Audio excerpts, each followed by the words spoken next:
The main difference was to try to identify what it was I was selling, because particularly with tax, as a subject matter specialist, people are paying you quite a lot of money per hour just to listen to you and what you've got to say. And you realize that this is no longer the case, because you are not selling them advice, you're not selling them expertise around a subject matter that they want and need. You've sort of moved into you've gone into, what's the right way around? You've gone into a buyer's market, not the seller's market. And tax, people usually want tax advice because, for all sorts of reasons, either from compliance or planning. But why do they want you? What is it you are going to bring? And you want to have nice relationships with your clients, obviously, but you're not, the tax advice sort of is almost separate from you. And I've worked with people who don't get on with people that well, but they're just so brilliant at tax that they just get loads of work.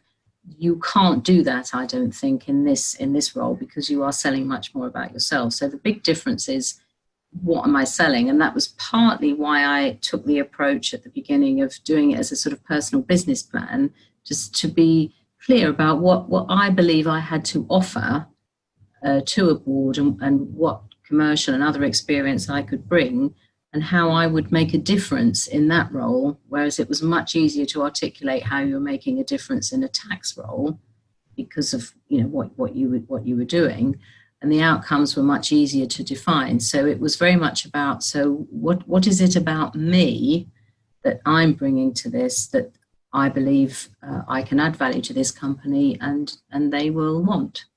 When I set out and decided I wanted to do non-exec work, and it was going to be a very focused project, I called it Project Pat, and the subtitle was, "What is the point of me?" Because you've done this and you've spent years having a diary. You can't put a pin between appointments.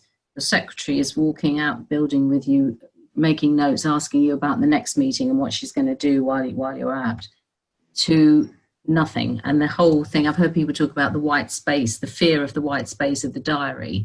And it's a very abrupt change. And I was fortunate that I stayed on and did a project with EY for about 8 or 9 months.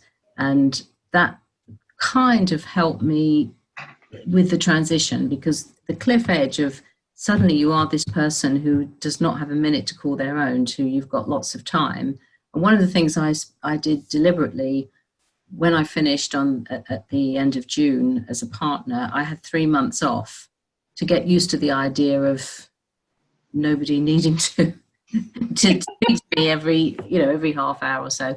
So it is a big sense of loss, and it's also it's a loss of status. It's a loss of you know who you are. If you're a partner at EY, it's on your card. You're a person that means something. You, in the circles which you operate, that means something. That no longer applies, and I think it is extremely difficult to make that transition. Some people, particularly, I think, if you want to carry on working, I think if you've decided that's it, I've done my time, I'm now going to go off and learn French or do a degree, I think you have a different mindset. But if you want to continue in business, you're in a very different position. And it was hard. It was very hard. One of the things that I am absolutely diligent about is keeping my profile up to date, because I know that all the headhunters go to LinkedIn. I do get requests from headhunters, and I've had 1 or 2, would you be interested in meeting Pat about a role, through LinkedIn. So it is very widely used. I think there's a whole other area of LinkedIn, to use LinkedIn as a network building tool, that is not something I've invested the time in. I've chosen not to invest my time in that way. I recognize that it means there's a gap.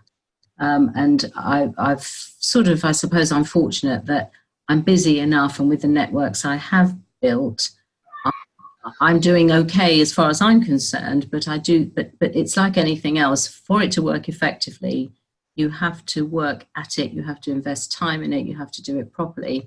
And I think it can be a very effective tool. But my number one advice would be, get your profile on there, keep it up to date. Make sure if you have any change of roles or you want to change it, it's on there, because the researchers at the headhunters, they all use it, and that's the first place they look. And when I look at how many people, where people are from who viewed my profile, it's quite often headhunters, it's sometimes companies, and it's quite interesting to see that, because that, and I think you can get much more out of it if you put more into it than I do.